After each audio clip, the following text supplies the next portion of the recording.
And there is nothing comparable to him എന്നാണ്. നമുക്കറിയാം, compare ചെയ്യണമെങ്കിൽ, താരതമ്യം ചെയ്യണമെങ്കിൽ ഏറ്റവും കുറഞ്ഞത് ഒന്നിലധികം സംഗതികൾ ഉണ്ടായിരിക്കണം.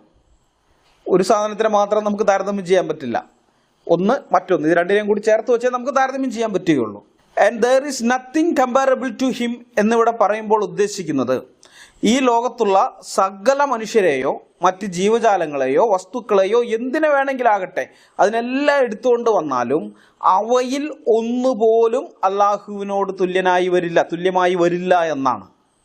അതായത് ഒരു വശത്ത് അള്ളാഹു, മറുവശത്ത് ജീവനുള്ളതും ഇല്ലാത്തതുമായി ഈ പ്രപഞ്ചത്തിലുള്ള സകല വസ്തുക്കളും.